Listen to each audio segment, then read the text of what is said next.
साथियों नमस्कार, मैं हरिश्चंद्र बर्णवाल इस वीडियो में आप सभी का स्वागत करता हूं।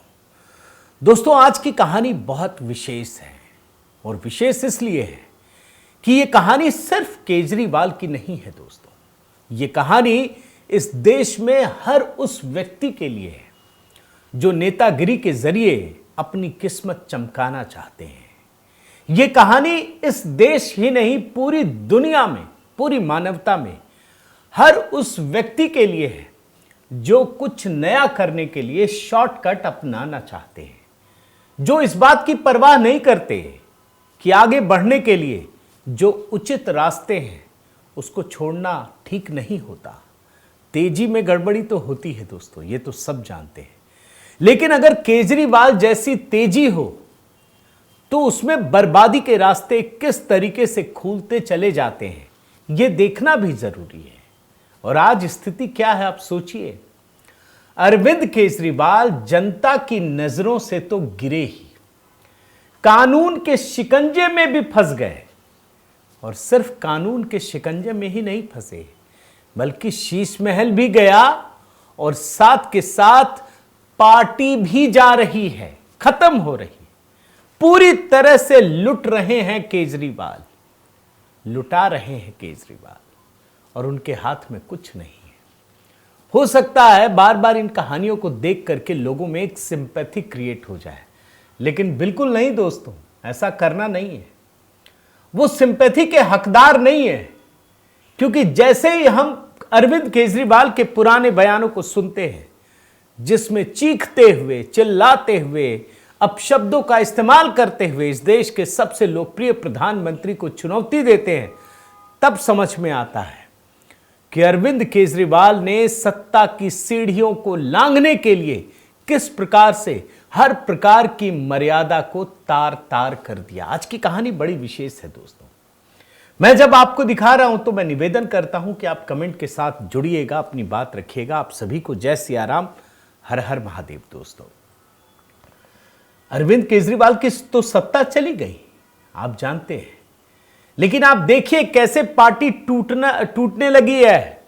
एकदम शुरुआत हो गई है। बात पंजाब की हो रही थी ना, आप जानते हैं। अभी की बड़ी खबर आपको बताता हूं। आम आदमी पार्टी के 3 मौजूदा पार्षद भारतीय जनता पार्टी में शामिल हो गए हैं। मैं 2 खबरें अभी दिखाऊंगा केजरीवाल से जुड़ी हुई, कैसे खत्म हो जाती है पार्टी। देखिए, अगर कांग्रेसी पार्षद होते पल भर के लिए, भाजपा के होते, सत्ता में हो ना हो, इनके लोग टूटते नहीं है। लेकिन अरविंद केजरीवाल जैसे लोग हों, उनकी पार्टी हो, जो सिर्फ भ्रष्टाचार के रवैये को अपनाते हुए, गलत तरीकों को चुनते हुए सत्ता में आती है, जो एनजीओ की तरह काम करती है, जो कीचड़ उछालो और भाग जाओ के मॉडल पर काम करती है, तो उस पार्टी के साथ क्या होता है ये बता रहा हूं।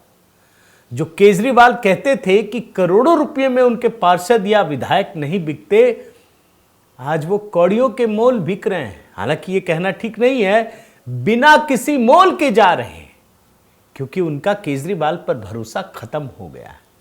और मैं अभी की बात बताऊं दोस्तों, कितना बड़ा फर्क पड़ने जा रहा है उसका अंदाजा लगाइए। 3 पार्षद हैं केजरीवाल के। एंड्रयूगंज से पार्षद अनीता बसोया, आरके पुरम से पार्षद धर्मवीर और चपराना वार्ड 152 से पार्षद निखिल शामिल हैं। आप कहेंगे 3 पार्षदों से क्या होता है? अभी आपको मैं बता देता हूं। अप्रैल में, अब तो फरवरी आधा खत्म ही हो गया है, अप्रैल में दोस्तों मेयर का चुनाव होना है। और याद रखिए, दिल्ली में मेयर बहुत बड़ा पोस्ट है। भले ही मुख्यमंत्री को छोटा मान लीजिए भाई, मुंबई नगर निगम हो, दिल्ली नगर निगम, ये बहुत बड़ा पोस्ट है दोस्तों, बड़े अधिकार और पैसे भी होते हैं इसमें। 3 पार्षद चले गए, पूरा गणित ही बिगड़ गया है। एक तो विधानसभा में इनका गणित बिगड़ गया, उसमें से भी वोटिंग होते हैं। अब मैं आपको जरा समझाता हूं कि कैसे यह मामला बिगड़ा है। 3 पार्षद अभी शामिल हुए, और इससे पहले, चुनाव संपन्न होने से पहले, आम आदमी पार्टी के 8 पार्षद, 8 विधायक बल्कि वो भारतीय जनता पार्टी में शामिल हो गए थे। मैं जरा पिछले साल का गणित बताता हूं, जो पार्षद का चुनाव हुआ था। उस समय दो लोग थे, आम आदमी पार्टी के महेश खिंची और भाजपा के किशन लाल। जो आम आदमी पार्टी के मेयर बने महेश खिंची, वो सिर्फ 3 वोटों से जीत पाए थे। मेयर चुनाव में 263 वोट डले, महेश खिंची को 133 और किशन लाल को 130, 2 वोट अवैध हो गए थे। अब आप सोचिए, जब 3 पार्षद इधर ही आ गए तो बहुमत कहां हुआ। और इतना ही नहीं, जो विधायक चुनते हैं ना, मैं इस पर अलग से वीडियो बना चुका हूं, उसमें तो भाजपा बहुत आगे बढ़ चुकी है। यानी दिल्ली में ट्रिपल लेयर की सरकार बनने जा रही है, पहली बार हो रहा है ऐसा, ये भी याद रखिए। यानी केजरीवाल पूरी तरह से दिल्ली में समाप्त हो रहे हैं। तिल तिल कर मरना जानते हैं ना, ये सियासी तौर पर आम आदमी पार्टी का, केजरीवाल की पार्टी का तिल तिल कर मरने जैसा है। तो ये तो एक बड़ी खबर, कैसे लुट पिट रहे हैं वो मैंने दिखा दिया। अब आइए इनके शीश महल पर। शीश महल का ताला कानून के शिकंजों से दोस्तों कैसे टूटने लगा है, उसकी खबर भी देख लीजिए। बहुत भारी और बड़ी मुश्किलों में अरविंद केजरीवाल घिरते चले जा रहे हैं। इनका जो 6 flagstaff road civil lines में है, उस बंगले का नवीनीकरण कराया था, वो शीश महल के रूप में सब लोग जानते हैं। आप जानते हैं आज की खबर क्या है? सीवीसी यानी केंद्रीय सतर्कता आयोग ने उसकी जांच के आदेश दे दिए हैं और इसकी जांच कराएंगे केंद्रीय लोक निर्माण विभाग, उसकी तरफ से जांच होगा। भ्रष्टाचार के मामलों की जांच होगी और इसके बारे में थोड़ा मैं टाइमलाइन आपको बता देता हूं दोस्तों। ये बिल्कुल मत समझिएगा कि सरकार गई तो इन पर कानूनी शिकंजा कसने लगा, ऐसा बिल्कुल भी नहीं है। सीवीसी यानी सेंट्रल विजिलेंस कमीशन ने 16 अक्टूबर 2024 को इसे औपचारिक रूप से रजिस्टर्ड किया। इस शिकायत को 5 नवंबर 2024 को इसकी पुष्टि की और इसकी जांच के आदेश सीपीडब्ल्यूडी को निर्देश दिया कि जरा पता कीजिए। फिर 5 दिसंबर 2024 को सीपीडब्ल्यूडी ने अपनी प्रारंभिक तथ्यात्मक रिपोर्ट सीवीसी को सौंप दी। फिर 13 फरवरी 2025 को इस रिपोर्ट की समीक्षा के बाद सीवीसी ने सीपीडब्ल्यूडी को विस्तार से जांच करने के आदेश दिए। यानी जब एक बार सीवीसी को इसकी जानकारी मिली, शिकायत मिली, तो पहले तो बोला भैया एक प्रारंभिक जांच कर लीजिए। प्रारंभिक जांच में बहुत सारे लूपहोल्स मिले हैं और आप जान लीजिए, मैं आपको बता देता हूं क्यों केजरीवाल बहुत बुरी तरह से फंस रहे हैं। उनका बचना नामुमकिन है। जो केजरीवाल जी कहते हैं ना कि मैंने भ्रष्टाचार किया, पैसे कहां हैं? वो पैसे नजर आएंगे आपको। भैया सब कुछ पैसा तो होता नहीं है ना, अय्याशी भी होती है। और अय्याशी कैसे होती है? 2 मामलों की जांच हो रही है, मैं आपको बताता हूं। पहला, यह जांच खास तौर पर इस बात को लेकर की जाएगी कि क्या फ्लैग स्टाफ बंगले के नवीनीकरण के लिए 4 सरकारी संपत्तियों को मिलाकर एक सरकारी संपत्ति बना दी गई। यानी 4 बड़े बड़े बंगलों को तोड़ करके एक बंगला बना दिया गया। क्या यह कोई नियम के तहत भी किया गया या अपने मन से केजरीवाल जी ने कर दिया? क्योंकि उनको आलीशान घर में रहना, उनको पूरी अय्याशी के साथ रहना। तो यह पहली जांच है। और दूसरी जांच इस बात की जाएगी कि क्या सार्वजनिक धन का सही तरीके से उपयोग हुआ है, कहीं उसका दुरुपयोग तो नहीं हुआ। क्योंकि मैडम चीफ मिनिस्टर को तो आप जानते हैं ना, उनके शौक से ही सारी चीजें हो रही थी। और इस मामले में दोस्तों भारतीय जनता पार्टी के विधायक विजेंद्र गुप्ता ने शिकायत की थी। सीवीसी ने संज्ञान लिया, इसकी जांच हुई और शुरुआती जांच में जो शिकायत किया गया है, इसमें यह बताया गया कि इसमें कई सारे नियमों का उल्लंघन किया गया है। एफएआर मानदंडों का पालन नहीं किया गया है और जिन बंगलों को तोड़ा गया, दोस्तों बड़े ध्यान से सुनिएगा इस बात को, वो बंगले पहले सीनियर अधिकारियों और न्यायाधीशों के सरकारी आवास थे। कितनी जांच होगी आप सोचिए ना, और जांच होनी भी चाहिए। हो सकता है मन में लगे कि यार एकदम सरकार टूट पड़ी है, लेकिन नहीं दोस्तों, जांच तो होनी चाहिए। केजरीवाल वो चीज है जो खुद कह चुके हैं कि केजरीवाल तो इधर उधर हो जाएंगे, उसकी सोच का क्या करोगे। उन्होंने एक ऐसी सोच भारतीय राजनीति को दी है जो लोगों को करप्ट कर रहा है, ये बात याद रखिए। और मैं आपको दिखा चुका हूं, लेकिन फिर भी एक जानकारी देता हूं।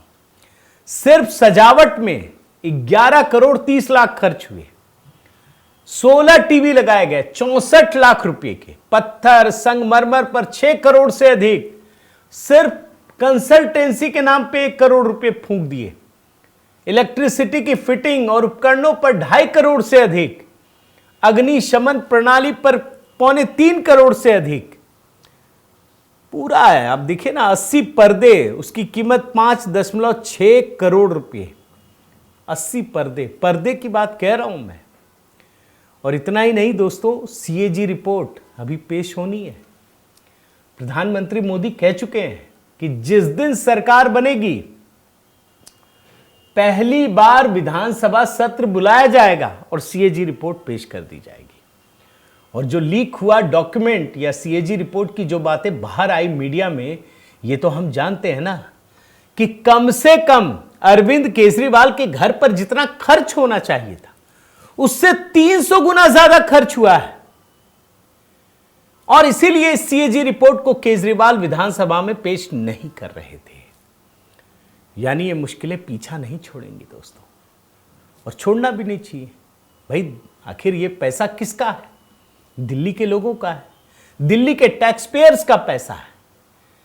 तो जैसा कि मैंने आपको शुरू में कहा ना दोस्तों, वो याद रखिए कि अगर कोई व्यक्ति बहुत बड़े होने के लिए, एकदम सफल होने के लिए कोई शॉर्टकट तरीका अपनाता है, गलत तरीका अपनाता है, यह सोचता है कि बस कीचड़ फेंको और भाग जाओ, यह सोचता है कि बाद में माफी मांगने से काम चल जाएगा। एक आध बार तो आप सफल हो सकते हैं, बार बार नहीं हो सकते हैं। और इनकी मुश्किलें क्यों बढ़ेंगी उसका मैं आपको चंद एग्जाम्पल देता हूं। विधानसभा कैबिनेट की गठन के बाद पहली बैठक में ही सीएजी रिपोर्ट पेश की जाएगी।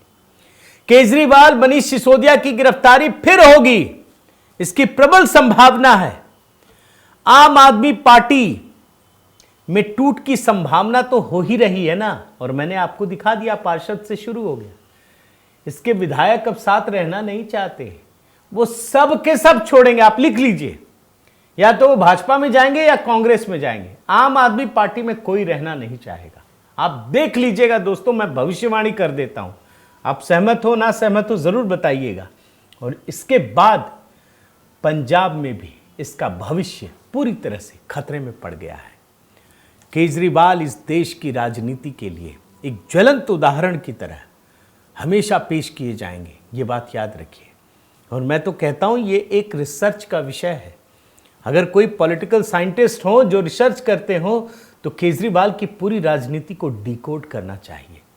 उम्मीद करता हूं दोस्तों केजरीवाल की ये पूरी कहानी आपको पसंद आई होगी, और ये सभी के लिए दरअसल एक मिसाल की तरह है कि अगर आप कुछ करना चाहते हैं, नया करना चाहते हैं तो कीजिए, लेकिन गलत रास्तों को मत अपनाइए। ये सबक है, ये सीख है।